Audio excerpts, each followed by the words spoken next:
ದಕ್ಷಿಣ ಕನ್ನಡ ಜಿಲ್ಲೆಯಲ್ಲಿರುವಂತಹ ದಕ್ಷ police ಅಧಿಕಾರಿಗಳ ಕರ್ತವ್ಯ ಹಸ್ತಕ್ಷೇಪ ಮಾಡಿ ವರ್ಗಾವಣೆಗೆ ಮುಂದಾಗಿರುವುದಕ್ಕೆ ಸಾಮಾಜಿಕ ಕಾರ್ಯಕರ್ತರು ಆಕ್ಷೇಪವನ್ನ ವ್ಯಕ್ತಪಡಿಸಿದ್ದಾರೆ. ಪುತ್ತೂರು ನಗರ ಪೊಲೀಸ್ ಠಾಣೆಯಲ್ಲಿ ನಿರಂತರ 2 ವರ್ಷಗಳ ಕಾಲ ಆಂಜನೇಯ ರೆಡ್ಡಿ ಅವರು ಸಾಮಾಜಿಕವಾಗಿ ಒಳ್ಳೆಯ ಕೆಲಸವನ್ನ ಮಾಡಿದ್ದು ಹಾಗೂ ಪೊಲೀಸ್ ಠಾಣೆಯಲ್ಲಿ ಸಹ ಉತ್ತಮ ಕೆಲಸವನ್ನ ಮಾಡಿಕೊಂಡು ಬಂದಿದ್ದಾರೆ.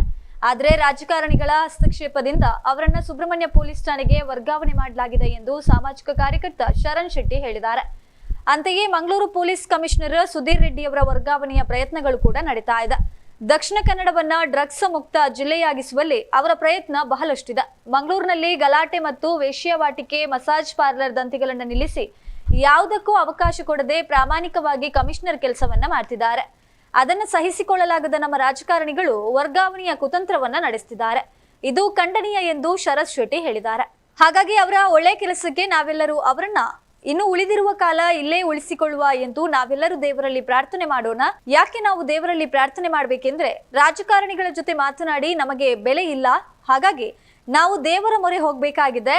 ನಾನು ನಿನ್ನೆ ರಾತ್ರಿ ಟಿವಿ ಚಾನೆಲ್ನಲ್ಲಿ ನೋಡ್ತಾ ಇರುವಾಗ ಅವರ ವರ್ಗಾವಣೆ ಬರ್ತಾ ಇತ್ತು. ನನಗೆ ತುಂಬಾ ಬೇಸರವಾಗಿ ನಾನು ನೇರವಾಗಿ ಶ್ರೀ ಸಿಗಂದೂರು ಚೌಡೇಶ್ವರಿ ಸ್ಥಾನಕ್ಕೆ ಹೋಗಿ ಅವರ ಹೆಸರಿನಲ್ಲಿ ನಾನು ಪ್ರಾರ್ಥನೆಯನ್ನ ಸಲ್ಲಿಸಿ ಬಂದಿದ್ದೇನೆ. ದಯವಿಟ್ಟು ಅವರನ್ನ ನಾವೆಲ್ಲರೂ ದಕ್ಷಿಣ ಕನ್ನಡ ಜಿಲ್ಲೆಯಲ್ಲಿ ಉಳಿಸಿಕೊಳ್ಳುವ ಪ್ರಯತ್ನ ಮಾಡೋಣ ಎಂದು ಹೇಳಿದ್ರು. ಅದೇ ರೀತಿ ಹಿಂದೆ ಆಗಿದ್ದು ಅದೇ ರೀತಿ ಈ ಮಸಾಜ್ ಪಾರ್ಲರ್ಗಳಾಗಿರ್ಬೋದು, ನಮ್ಮ ಕೆಲವೊಂದೊಂದು ಲಾಡ್ಜ್ ಅಲ್ಲಿ ದಂಧೆಗಳು ನಡೆಸುವಂಥದ್ದು, ಈಗ ಅದೆಲ್ಲ ಬ್ರೇಕ್ ಆಗಿ ಈ ಗಾಂಜಾ ಪಬ್ ಅದೆಲ್ಲ ಎಷ್ಟು ಬ್ರೇಕ್ ಆಯ್ತು, ಎಷ್ಟು ಜನರು ಒಳ್ಳೆದಾಗ್ತಿದ್ದಾರೆ. ದಿನಕ್ಕೆ ನಾನು ಹೇಳಿದ್ದು ಪಬ್ಬಿಗೆ ಹೋಗಿ 500 ರೂಪಾಯಿ ಖರ್ಚು ಮಾಡುವವನು ಇಲ್ಲ 1,000 ಖರ್ಚು ಮಾಡುವವನು ಇವತ್ತು ಅದೇ ಹಣವನ್ನು ಇಟ್ಕೊಂಡು ಮನೆಗೆ ಹೋಗ್ತಾ ಇದ್ದಾರೆ. ಅಂತಹ ಅಧಿಕಾರಿಗಳನ್ನ ನಾವು ಕಳ್ಕೊಳ್ತಿದ್ದೀವಿ. ಅದೇ ಗಾಂಜಾದ ವಿಚಾರ ಬಂದಾಗ ಎಷ್ಟೆಷ್ಟು ಕೇಸ್ಗಳು ನಡೀತಾರೆ, ಅದು ಯಾವ ರೀತಿ ಹಿಡಿತಾರೆ. ಇವತ್ತು ಸಾಗೆ ಅವ್ರು ಯಾವುದೇ ರೀತಿ ಒಂದು ಸೋಷಿಯಲ್ ಮೀಡಿಯಾದಲ್ಲಿ ಪ್ರೆಸ್ ಮೀಟ್ ಕರೆದು ಮಾತಾಡಿದಂಥ ವ್ಯಕ್ತಿಗಳಲ್ಲ. ಬಟ್ ಯಾವುದೇ ವಿಷಯಗಳನ್ನು ಇದ್ರೆ ಅವರೇ ಒಂದು ವಿಡಿಯೋ ಮಾಡಿ ಸೋಷಿಯಲ್ ಮೀಡಿಯಾದಲ್ಲಿ ಹಾಕ್ತಾರೆ. ಅಂತಹ ವ್ಯಕ್ತಿಗಳನ್ನ ನಾವು ಕಳ್ಕೊಳ್ಳಿಕ್ಕೆ ತುಂಬಾ ಬೇಸರ ಆಗ್ತದೆ. ಸೊ ಅವರು ನಿನ್ನೆ ನಾನು ನ್ಯೂಸ್ ನೋಡ್ತಾ ಇರ್ಬೇಕಾದ್ರೆ, ನಿನ್ನೆ ನಾ ಹೀಗೆ ಒಂದು 8 ಗಂಟೆ ನ್ಯೂಸ್ ನೋಡ್ಬೇಕಾದ್ರೆ ಒಂದು ವಿಷಯ ಗೊತ್ತಾಯ್ತು. ಏನಂತ ಹೇಳಿದ್ರೆ ಇವತ್ತು ಟ್ರಾನ್ಸ್ಫರ್ ನಡೀತಾ ಇದೆ ಒಳಗಿಂದೊಳಗೆ. ಸೊ ಯಾಕೆ ನಡೀತಾ ಇದೆ ಅಂತ ನಾವು ಕೇಳುವಂಥದ್ದು, ಏನು ದಕ್ಷಿಣ ಕನ್ನಡ ಜಿಲ್ಲೆಗೆ ಒಳ್ಳೆ ಕೆಲಸ ಏನು ಮಾಡ್ಲಿಲ್ವಾ?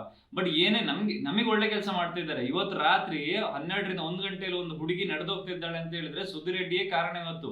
ಯಾಕೆಂತ ಹೇಳಿದ್ರೆ ಪ್ರತಿಯೊಂದು ಅವರವರ ASI ಆಗಿರ್ಬೋದು, SI ಅವರ ಲಿಮಿಟ್ಸ್ ಅಲ್ಲಿ ಏನಿದೆ ಆ ಲಿಮಿಟ್ಸ್ ಅಲ್ಲಿ ಏನೇ ಪ್ರಾಬ್ಲಮ್ಗಳಾದ್ರೆ ಇವರ ಮೇಲೆ ಜವಾಬ್ದಾರಿ ಅಂತ ಹೇಳಿ ಅವರು ಅಷ್ಟು ಸ್ಟ್ರಿಕ್ಟ್ ಅಲ್ಲಿ ಇವತ್ತು ಮಾಡ್ತಿದ್ದಾರೆ ಕೆಲಸಗಳನ್ನ. ಯಾವುದೇ ಒಂದು ಕಳಪೆ ಕೆಲಸಗಳನ್ನ ಇವತ್ತು ಮಾಡ್ಲಿಲ್ಲ. ನಮ್ಮ ರಾಜಕಾರಣಿಗಳಾಗಿ ಕಳಪೆ ಕೆಲಸ ಯಾವತ್ತೂ ಮಾಡ್ಲಿಲ್ಲ ಅವರು ಸ್ಟಾರ್ಟಿಂಗ್ ಅಲ್ಲಿ ಬಂದಾಗ ಹೇಳಿದ್ದಾರೆ, ಇನ್ನ FIR ಗಳು ಯಾರ್ಯಾರು ಕೇಳುದಿಲ್ಲ ನಮ್ಮ ಮಾತುಗಳನ್ನ, FIR ಅನ್ನ ಲೆಕ್ಕ ಮಾಡ್ಕೊಳ್ಳಿ ಅಂತ. ಅದೇ ಅವರ ಕೊಟ್ಟ ಮಾತಂತ ಇವತ್ತು ನಡ್ಕೊಂಡು ಹೋಗಿದ್ದಾರೆ. ನಮ್ಮ ರಾಜಕಾರಣಿಗಳಾಗಿ ಇವತ್ತು ಕೊಟ್ಟ ಮಾತನ್ನ ಯಾವುದೇ ಉಳಿಸ್ಕೊಳ್ಳಿಲ್ಲ. ಅದೇ ರೀತಿಯಲ್ಲಿ ಅವರಿಗೆ ಏನಂತ ಹೇಳಿದ್ರೆ ಇಂತಹ ಗಲೀಜ್ ಕೆಲಸ ಮಾಡ್ಕೊಳ್ಳುವಂಥವ್ರು, ದಂಧೆ ಮಾಡ್ಕೊಳ್ಳುವಂಥವ್ರು, ತಿಂಗಳಿಗೆ ಕಮಿಷನ್ ಹೋಗ್ಬೇಕು ಅಂತವ್ರು ಅವರಿಗೆ ಬೇಕಾಗಿರುವಂಥದ್ದು. ಇವತ್ತು ನಾನು ಹೇಳ್ತಿರೋದು, ಇದು ಕಾಂಗ್ರೆಸ್ ಸರ್ಕಾರ ಆಗಿರ್ಬೋದು, BJP ಆಗಿರ್ಬೋದು, ನಾವು ನೇರವಾಗಿ ಕೇಳುವಂಥದ್ದು ಏನಂತ ಹೇಳಿದ್ರೆ, ಯಾವ ಅಧಿಕಾರಿಗಳಿಗೆ ಕೆಲಸ ಮಾಡೋದಿಲ್ಲ ಅವರನ್ನ ತೆಗೆದು ಬೇರೆ ಕಡೆ ಹಾಕಿ ನಾವು ಒಪ್ಕೊಳ್ತೇವೆ. ಯಾವ ಅಧಿಕಾರಿಗಳು ಕೆಲಸ ಮಾಡೋದು ಇಲ್ಲೇ ನಾನು ತೋರಿಸ್ತೇನೆ, ಎಷ್ಟು ಬೇಕು ನಿಮ್ಗೆ ಹೇಳಿ, ಪುತ್ತೂರಲ್ಲಿ ತೋರಿಸ್ತೇವೆ. ಯಾರಿಗೆ ಕೆಲ್ಸಕ್ಕೆ ಬರೋದಿಲ್ಲ, ಗೌರ್ಮೆಂಟ್ ಅಧಿಕಾರಿಗಳು ಕೆಲ್ಸಕ್ಕೆ ಬರ್ತಾ ಇಲ್ಲ ಅಂತವ್ರನ್ನ ಅದು ಅವ್ರ ಮೇಲೆ ಆಕ್ಷನ್ ಮಾಡ್ಕೊಳ್ಳಿ. ಯಾವುದೇ ಸವಲತ್ತುಗಳಿಲ್ಲ ಅದ್ರ ಮೇಲೆ ನೀವು ನಿಗಾ ಕೊಡಿ. ಅದು ಬಿಟ್ಟು ಯಾವುದೋ ಒಂದು ವೇಳೆ ವ್ಯಕ್ತಿ ಕೆಲಸ ಮಾಡ್ತಿದ್ದಾನೆ, ಅವರ ಟೈಮ್ ಆಗಿರುವುದಿಲ್ಲ, ಅದರ ನಡುವೆ ತಗೊಂಡೋಗಿ ಹಾಕುವಂಥದ್ದು. ಅವರ 2 ವರ್ಷ ಅವಧಿ ಮುಗ್ದ ನಂತರ ಅವರ ಒಂದು ಇಚ್ಛೆಯಾಗಿ ಇಲ್ಲೇ ಒಳ್ಳೆ ಕೆಲಸ ನಡೀತದೆ ಇರ್ಲಿ ಅಂತ ಹೇಳಿದ್ರೆ ಓಕೆ, ಅವರ ಒಂದು ಇದರಲ್ಲಿ 2 ವರ್ಷ ಕಳೆಯದೆ ಅವರನ್ನ ನಡುವಲ್ಲಿ 1 ವರ್ಷದಲ್ಲಿ ಅವರನ್ನ ಟ್ರಾನ್ಸ್ಫರ್ ಮಾಡುವಂಥದ್ದು ಯಾವುದೋ ಒಂದು ಒಳ್ಳೆಯ ವ್ಯಕ್ತಿತ್ವ ಅಲ್ಲ. ಸೊ ಅದೇ ರೀತಿಯಲ್ಲಿ ಬಂದಾಗ ನಾನು ಇನ್ನು ಹೇಳುವಾಗ, ಇನ್ನು ನಾವು ರಾಜಕಾರಣಿಗಳ ವಿಷಯದಲ್ಲಿ ಹೋದಾಗ ಅದು ನನಗೆ ಬೇಸರ ಅಂತ ಹೋಗಿದೆ. ಯಾಕಂತ ಹೇಳಿದ್ರೆ ಪ್ರತಿಯೊಂದು ವಿಷಯಗಳನ್ನು ರಾಜಕಾರಣಿಗಳು ಹೇಳೋದು, ನಾವು ಅವರ ಕೈಕಾಲು ಹಿಡಿತೇವೆ. ಈಗ ನಾವು ಓಟ್ ಹಾಕುವಾಗ ನಮ್ಮ ಕೈಕಾಲು ಬಿಡಿ. ಯಾಕಂತ ಹೇಳಿದ್ರೆ ನಾನೊಂದು ಕಾಂಗ್ರೆಸ್ಸಿಗೆ ಓಟ್ ಹಾಕಿದ್ದೇನೆ. ನಾನು ಇದರಲ್ಲಿ ಇವತ್ತು ಏನಂತ ಹೇಳ್ತೇನೆ ಅಂದ್ರೆ ಕಾಂಗ್ರೆಸ್ಸಿಗೆ ಓಟ್ ಹಾಕಿದ್ದೇನೆ. ಕಾಂಗ್ರೆಸ್ಸಿಗೆ ಮಾಡ್ತಿರುವಂತಹ ಒಂದು ಕೆಲವು ಕೆಲಸಗಳನ್ನ ನೋಡುವಾಗ ನಮಗೆ ಬೇಸರ ಆಗ್ತದೆ. ಈ ಜನಗಳಿಗಾಗಿರ್ಬೋದು, ಈಗ ನಾನು ಹೇಳ್ತಾರೆ ಕಮಿಷನ್ ನಮಗೆ ಆಗ್ತಿರುವಂಥದ್ದು ಗೌರ್ಮೆಂಟ್ ಅಧಿಕಾರಿಗಳನ್ನ ಯಾಕೆ ಟ್ರಾನ್ಸ್ಫರ್ ಮಾಡ್ಬೇಕಂತ ನಾನು ಕೇಳ್ತಿದ್ದೆ. ಯಾಕೆ ಮಾಡ್ಬೇಕು? ಒಳ್ಳೊಳ್ಳೆ ಅಧಿಕಾರಿಗಳನ್ನ ಇಡ್ತಾ ಇದ್ದಾರೆ, ಒಳ್ಳೊಳ್ಳೆ ಇರ್ಲಿ. ನಾನು ಹೇಳ ಅಂತ ಅಧಿಕಾರಿಗಳು ಇರ್ಲಿ. ಯಾಕೆಂತ ಹೇಳಿದ್ರೆ ಒಂದು 2 ವರ್ಷ 2ರಿಂದ 3 ವರ್ಷ ನಮ್ಮ ಸುಧೀರ್ ರೆಡ್ಡಿ ಅವರೆಲ್ಲ ಇದ್ರೆ ನಮ್ಮ ದಕ್ಷಿಣ ಕನ್ನಡ ಜಿಲ್ಲೆ 0% ಯಾವುದೇ ರೀತಿಯ ನಿಮ್ಗೆ ಇದಿಲ್ಲ. ಯಾವುದೇ ಹೇಳಿ ಜೆನ್ಯೂನ್ ಆಗಿ ನಡೀತದೆ. ನಾವು ಇವತ್ತಿನ ಯಾವುದೇ ರೀತಿ ಇದಿಲ್ಲ, ಅಲ್ಲಿಗಲ್ ಆಗಿ ಯಾವುದೇ ರೀತಿಯ ವಸ್ತುಗಳಾಗುದಿಲ್ಲ. ಇವರಿಗೆ ಏನಂತ ಹೇಳಿದ್ರೆ ಈ ನಮ್ಮ ರಾಜಕಾರಣಿಗಳವ್ರದೇ ಹೆಚ್ಚು ಅವರಿಗೆ ಇದಿರೋದು, ಮನೆ ಕಟ್ಟುವುದಾಗಿರ್ಬೋದು, ಬಿಲ್ಡಿಂಗ್ಗಳು ಅವರದೇ ಆಗ್ತಿರೋದು. ಸೊ ಅವರದೆಲ್ಲ ಇರೋದ್ರಿಂದ ಅವರಿಗೆ ಕಳ್ಳತನ ಮಾಡ್ಕೊಳ್ಲಿಕ್ಕೆ ಆಗ್ತಿಲ್ಲ. ಅದರಿಂದ ಇವರು ಬಿಡುದಿಲ್ಲಲ್ಲ, ಅವರನ್ನ ಆಗಿ ಚೇಂಜ್ ಮಾಡ್ತಿದ್ದಾರೆ.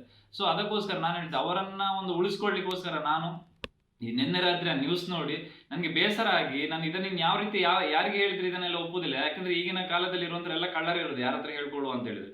ಸೊ ನನಗೆ ಬೇಸರ ಆಗಿ ನಾನು ರಾತ್ರಿ 12 ಗಂಟೆಯಲ್ಲಿ ನಾನು ಸುಧೀರ್ ರೆಡ್ಡಿಗೋಸ್ಕರ, ನಾನು ಕಮಿಷನರ್ನ ಉಳಿಸ್ಕೊಳ್ಳಿಕ್ಕೋಸ್ಕರ ಸಿಗಂದೂರಿಗೆ ಹೋಗಿ ನಾನು ಚೌಡೇಶ್ವರಿಯಲ್ಲಿ ನಾನೊಂದು ಪ್ರಾರ್ಥನೆ ಮಾಡ್ಕೊಂಡು ಬಂದಿನಿ, ಅವರನ್ನು ಇಲ್ಲೇ ಉಳಿಸ್ಕೊಳ್ಬೇಕಂತ ಹೇಳಿ. ಸೊ ದೇವರನ್ನ ಮೊರೆ ಹೋಗ್ಬೇಕೇ ಹೊರತು ಇನ್ನು ನಾವು ರಾಜಕಾರಣಿಗಳ ಮೊರೆ ಹೋಗಿ ನಾವು ಯಾವುದೇ ರೀತಿಯ ಪ್ರಯೋಜನಗಳಿಲ್ಲ. ಸೊ ಇವತ್ತು ನಾವೊಂದು ಇಷ್ಟು ಧೈರ್ಯದಲ್ಲಿ ನಾವು ಇದ್ದೇವೆ. ಇವತ್ತು ಏನೇ ನಾವೇ ನನ್ನ ಕೆಲವೊಂದು ವಿಷಯಗಳಲ್ಲಿ ನಾನು ಫೋನ್ ಮಾಡಿದಾಗ ರಾತ್ರಿ ಫೋನ್ ಮಾಡಿದ್ದೇನೆ, ಬಟ್ ಅವರೇ ರಿಟರ್ನ್ ನನಗೆ ಕಾಲ್ ಮಾಡಿ ಮಾತಾಡಿದ್ರೆ ಟೈಮ್ ಗೊತ್ತಿಲ್ಲ ಆ ವ್ಯಕ್ತಿಗೆ. ಪಾಪ ಆ ಒಂದು ವ್ಯಕ್ತಿ ಏನೋ ಒಂದಾಗ್ಲಿ ಎಷ್ಟು ಒಂದು ಒಳ್ಳೆ ವ್ಯಕ್ತಿ ಅಂತ ಇರ್ತದೆ ನಮಗೆ. ನಿಜವಾಗಿ ಸಹ ನಾನು ಯಾವುದೇ ರೀತಿಯ ಒಂದು ಇಷ್ಟು ಒಳ್ಳೆ ವ್ಯಕ್ತಿ ನಮ್ಮ ದಕ್ಷಿಣ ಕನ್ನಡಕ್ಕೆ ಬೇಕಾದಷ್ಟು ಜನ ಬಂದು ಹೋಗಿದ್ದಾರೆ, ನಾವು ಯಾಕೆ ಯಾರನ್ನು ನೆನಪಿಟ್ಕೊಳ್ಳಿಲ್ಲ? ಬಟ್ ಯಾರು ಒಳ್ಳೆ ಕೆಲಸ ಮಾಡಲಿಲ್ಲ ಅಂತ ಅಷ್ಟೇ. ಇವತ್ತು ನೋಡಿ ಪುತ್ತೂರಿನಲ್ಲಿ ನಾನು ಹೇಳಿದಾಗೆ ಟೌನ್ ಸ್ಟೇಷನ್ ಆಂಜನೇಯ ರೆಡ್ಡಿ ಅಂತವ್ರು 1000 ಜನ ಬಂದು ಹೋಗಿದ್ದಾರೆ ನಮ್ಮ ಪುತ್ತೂರು ಸ್ಟೇಷನ್ಗೆ. ಹಾಗೆ ನಾವು ಯಾರನ್ನೂ ನೆನಪಿಟ್ಕೊಳ್ಳಿಲ್ಲ. ಒಂದು ಪೆನ್ ಇಲ್ಲ ಅಂತ ಹೇಳಿದ ಮಕ್ಕಳಿಗೆ ಪೆನ್ ಕೊಟ್ಟಂತವ್ರು, ₹1 ಲಂಚ ತೆಗೆದಿದ್ದು ನಾವು ತೋರಿಸಿ, ನಾವು ಅವರಿಗೆ ₹1 ಯಾರು ಲಂಚ ಕೊಟ್ಟಿದ್ರೆ ಅವರ ಹಿಸ್ಟ್ರಿಯನ್ನ ಚೆಕ್ ಮಾಡಿಬೇಕಿದ್ರೆ ನಾನು ಹೇಳ್ತೇನೆ. ಯಾಕೆಂದ್ರೆ ಇದ್ರ ಬಗ್ಗೆ ನಾನು ಅವರಲ್ಲಿ ಆತ್ಮೀಯತೆ ಇರುವುದರಿಂದ, ನಾವು ಹೆಚ್ಚಾಗಿ ಇರುವುದರಿಂದ ನಾನು ಅವರನ್ನು ಉಳಿಸ್ಕೊಳ್ಬೇಕಂತ ಹೇಳಿ ನಾವು ತುಂಬಾ ಪ್ರಯತ್ನ ಪಟ್ವಿ. ಬಟ್ ಆಗ್ಲಿಲ್ಲ.